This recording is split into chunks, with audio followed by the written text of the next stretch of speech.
28 रजब सन 60 हिजरी कि जिस दिन इमाम आली मकाम इमाम हुसैन रदी अल्लाह ताला अन्हो ने मदीनातुर रसूल को अलविदा कहते हुए उस सफर पर रवाना होने का इरादा किया कि जिस सफर की मुश्किलात के बारे में आपको बचपन से आगाह कर दिया गया था।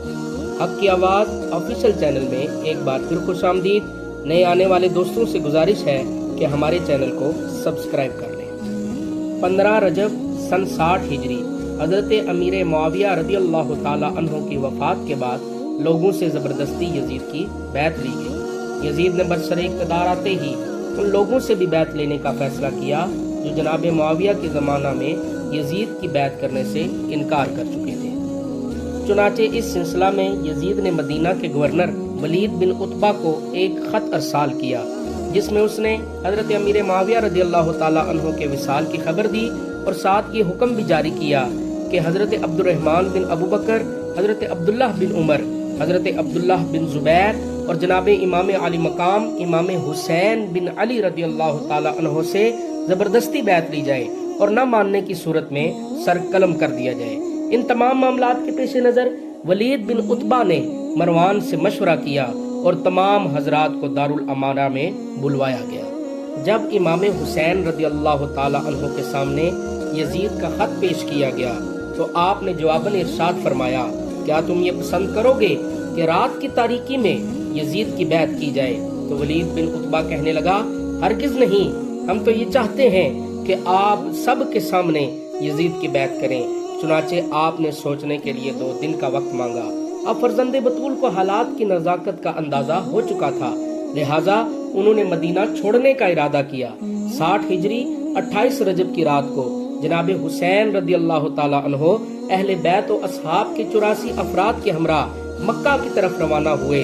आपके हमरा सफर करने वालों में आपके फर्जंदान, आपके भाई, बहनें, भतीजे, भांजे, बनी हाशम के अफराद और 19 असहाब शामिल थे।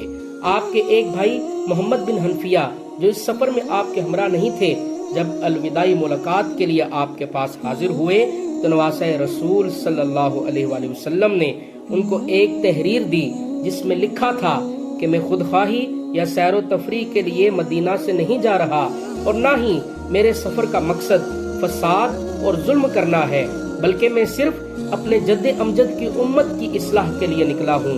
मैं नेकी का हुक्म देने और बुराई को रोकने का इरादा रखता हूँ। मैं अपने जद और अपने वालिद हजरत अली इब्ने अबी तालिब रदी अल्लाह ताला अन्हो की सीरत पर चलने का हामिल हूँ। यूं इमाम हुसैन रदी अल्लाह ताला अन्हो ने अपने महबूब वतन मदीनातुल मुनव्वरा को अलविदा कहा और मक्कातुल मुकर्रमा की जानिब रवाना हुए।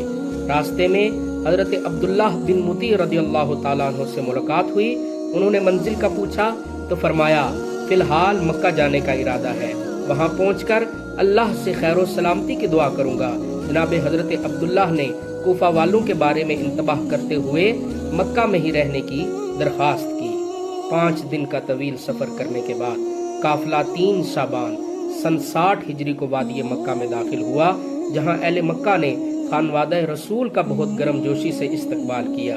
इमाम आली मकाम 8 जिलहिज्जा तक यानी 4 माह से भी ज्यादा अरसा मक्कातुल मुकर्रमा में क़याम पजीर रहे। अहले मक्का सुबह शाम आपके वजूद मुबारका से फैज़याब होते रहे। इमाम आली मकाम ने अदायगी हज के लिए एहराम बांधा और मनासिक हज अदा करने के लिए हरम काबा में दाखिल हुए, लेकिन आपने देखा कि यजीदी फौज के बहुत से लोग एहराम ओढ़े आपके कत्ल का इरादा रखते हैं।